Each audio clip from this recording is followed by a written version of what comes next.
RBT test दिया था, बहुत बढ़िया। रैंक बूस्टर टेस्ट दिया था, बहुत बढ़िया। जितने भी जिसके मार्क्स आए, देखो अपने मार्क्स से अभी मैटर नहीं कर रहा, लेकिन क्योंकि अभी एक ही चैप्टर हुआ है आपका आरबीटी में, आरटीएस में जो भी आपने दिया है, कोशिश करिएगा। मैंने आपको शुरुआत में बोला था पहले टेस्ट के बाद भी कि मिस्टेक बुक बनानी है, एरर बुक बनानी है, क्योंकि गलती हर इंसान करता है। गलतियों से अगर आप सीख गए तो भैया फिर आप रिजल्ट के लायक बनते जाएंगे। गलती करना बहुत नेचुरल है, लेकिन गलतियों से अगर आप नहीं सीख रहे हो तो बेटा फिर ये खतरनाक चीज आपने रख ली है। यस, चलिए, आरबीटी है, आरटीएस है, सब अलग अलग टेस्ट सीरीज ज्वाइन करते हैं, अलग अलग तरीके से काम कर रहे हैं, कोई दिक्कत नहीं भाई। एमआर सर ब्रेक नहीं देते, अब ये मेरी प्रॉब्लम नहीं है, ये सेम मैसेज उनको तुम कर सकते हो। चलिए, बहुत बढ़िया।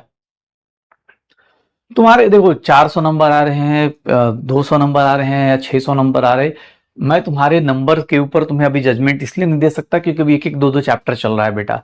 सच्चाई ये होती है कि मतलब तुम्हें एक dark game of the teaching field बता देता हूँ कि बहुत सारे लोग होते हैं जो आराम आराम से पहला दूसरा चैप्टर एकदम खींच रहे होते हैं, स्लोली स्लोली। उनको पता होता है कि हाँ भाई साहब पहले 2 हफ्ते में सेट कर लो बच्चे को, उसके बाद भैया देखोगे लास्ट में धड़ धड़ चैप्टर खत्म। तो बेटा इसलिए मैं तुम्हें बार बार बोलता हूँ कि आप ना अपने ऊपर फोकस करो। आप किसी टीचर के ऊपर या किसी मतलब किसी के ऊपर भी, आपका मेन गोल ये होना चाहिए कि यार मुझे कहाँ से फायदा हो सकता है।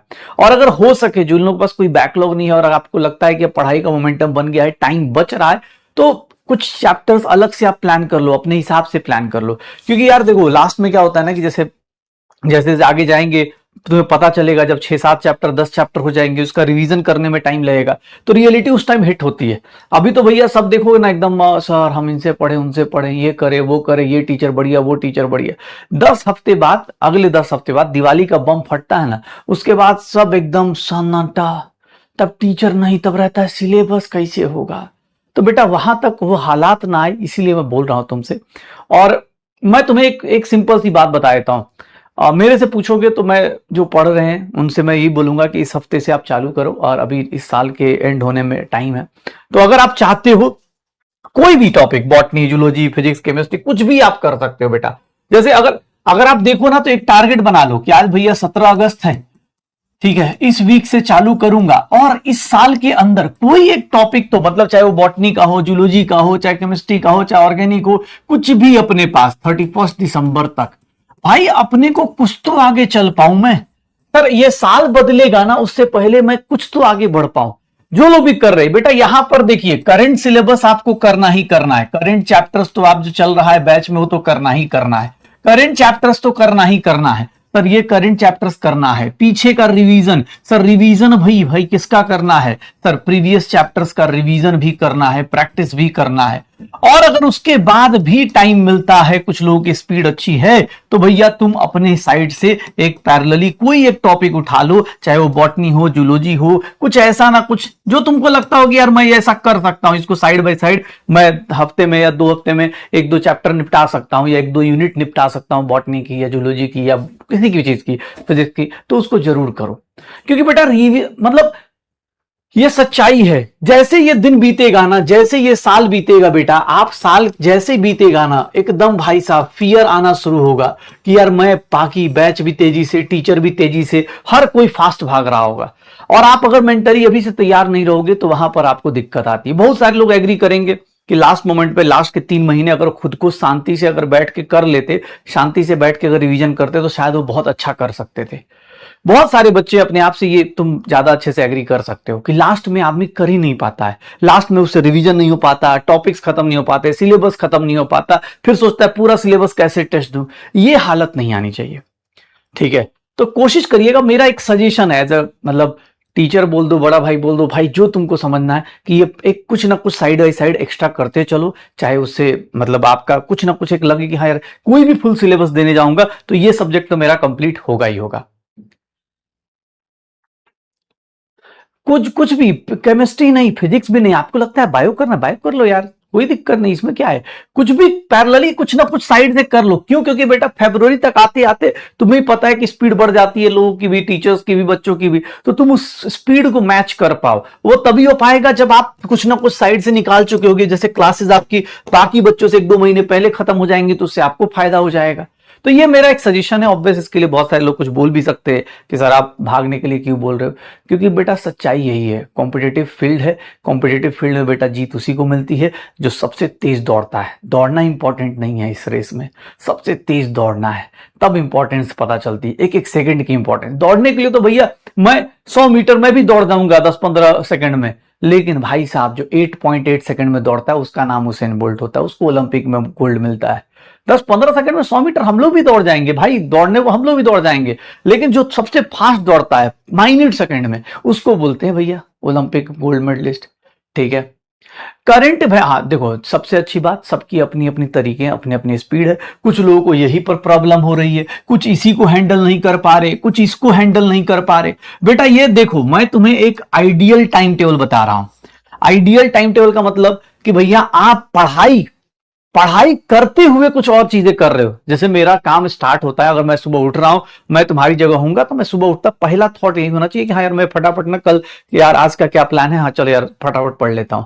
मुझे हो सकता है, मैं तुम्हें बता रहा हूं, मैं हो सकता है कि अपनी और चीजें जैसे नाश्ता करना है तो उससे पहले एक टारगेट रख लूंगा कि भाई नाश्ता करने से पहले ना फिजिक्स का ये चीज मुझे रिवाइज करनी, उसका नाश्ता करूंगा, फिर उसके बाद मतलब लाइब्रेरी जाना है या स्कूल जाना है या जो चीजें आपको करनी है। तो एक टाइम टेबल बनाना अपने आप मेंटली, टारगेट बनाना जरूरी है, टाइम टेबल नहीं टारगेट, कि हाँ यार मुझे ये काम करना है, मैं दिन का खाना तब खाऊंगा जब मेरा इतना काम हो जाएगा। बेटा आप जब तक इस तरह की कुछ लिमिट्स नहीं लगाएंगे, आप क्लास से पहले अगर क्लास को रिवाइज करके नहीं आएंगे तो आप वही करेंगे जो नॉर्मली लोग करते हैं। ठीक है,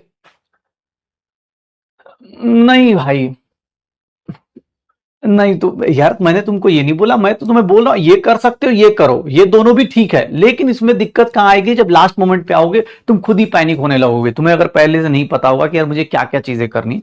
बाकी देखो मैं एज ए टीचर, मुझे जो सजेशन थे, कुछ लोग चाहते हैं अभी से स्पीड पकड़ना, तो उनको मैं एक सजेस्ट कर सकता हूं, क्योंकि अभी आपके पास 4 मंथ्स हैं। अब आपने 4 मंथ के अंदर अगस्त से चालू कर लीजिए, और फिर मतलब 10-15 दिन इधर बचे, बाकी 3-4 महीने उधर बचे, जितना आप दौड़ सकते हैं दौड़ जाइए, कोई दिक्कत नहीं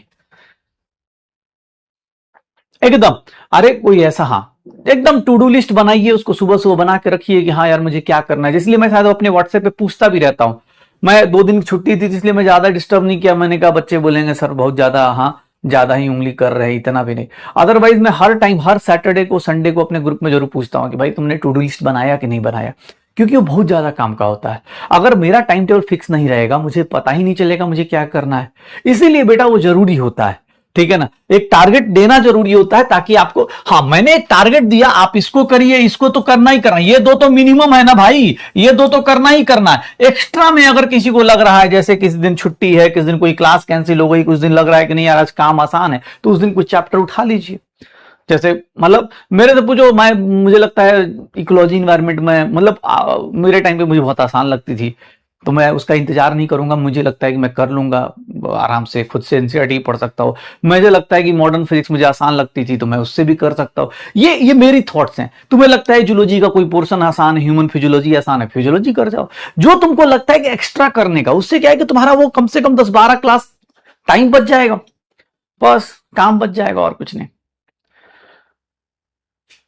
हाँ ये तुम्हारे ऊपर है, ये तो मिनिमम बेयर मिनिमम तो बेटा ये तो करना ही करना है, ये पहले दो तो बेयर मिनिमम है भाई। ये करोगे तो तुमको ये है कि एक्स्ट्रा एज मिलेगा, तुम्हारा थोड़ा मतलब प्रैक्टिस का, टेस्ट का, इन सब का टाइम ज्यादा मिल पाएगा। चलिए, यस यस यस, हाँ जो जिसका जैसे बॉटनी करना है, जूलॉजी करना है, फिजिक्स करना है, केमिस्ट्री करना है, जो करना है, इवन तुम मेरी लेक्चर आगे के देख जाओ, मुझे कोई फर्क नहीं पड़ रहा, मैं ये नहीं कर रहा हूं मुझे इस साल देखना ना भाई। हाँ ये लाइव क्लास ये कि आपको डिसिप्लिन थोड़ा ज्यादा बना रहता है, 3 क्लास आप करते हैं, हो सकता है किस दिन आप शाम को जल्दी फ्री हो गए, डीपी खत्म हो गया, रिवीजन खत्म हो गया, लग रहा है कि अब टाइम बचा है, निपटा दीजिए। लग रहा है कि हाँ यार कुछ कर सकते हैं तो कर दीजिए। ये बस कहना चाहता हूं और कुछ नहीं, बस ये एक टारगेट है 31 दिसंबर तक। जो लोग भी करना चाहते हैं एकदम स्वागत है, आप करिए जरूर और बताते रहिएगा। ओके चलिए, बैकलॉग का क्या करें, बैकलॉग का भाई मैं सर बता रहा हूं, सच बता रहा हूं तुम्हें ना, बैकलॉग एक ऐसी बीमारी है जिसका सिर्फ और सिर्फ एक ही इलाज है, और वो इलाज सिर्फ और सिर्फ तुम ही कर सकते हो। कैसे?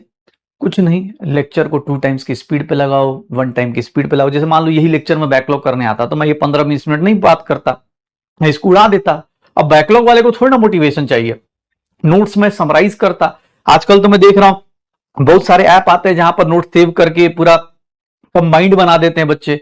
तो आप कुछ कुछ चीजें यार, यूट्यूब है, बहुत सारी चीजें हैं जहां पर तुम थोड़ा स्मार्ट वर्क कर सकते हो। बैकलॉग खत्म करने के लिए थोड़ा स्मार्टनेस चाहिए, ठीक है। अब मुझे पता है कि फिजिक्स में और केमिस्ट्री मुझे बिना बैकलॉग खत्म किए क्लास में नहीं समझ में आएगा, तो पहले मैं इन लोगों का फिजिक्स केमिस्ट्री का बैकलॉग खत्म करूंगा। आप सिंसियर बायो स्टूडेंट हैं, आप पहले से पीसीबी पढ़ रहे हैं, तो आपको बायो का थोड़ा थोड़ा आइडिया लग सकता है, तो आप उसकी लाइव क्लास कर सकते हैं, उसकी स्पीड अपनी अलग कर सकते हैं। बट फिजिक्स केमिस्ट्री में तो बेटा आप पीछे का नहीं करके आएंगे, डायरेक्ट आएंगे, तो हर टीचर अपने अपने तरीके से पढ़ाता है।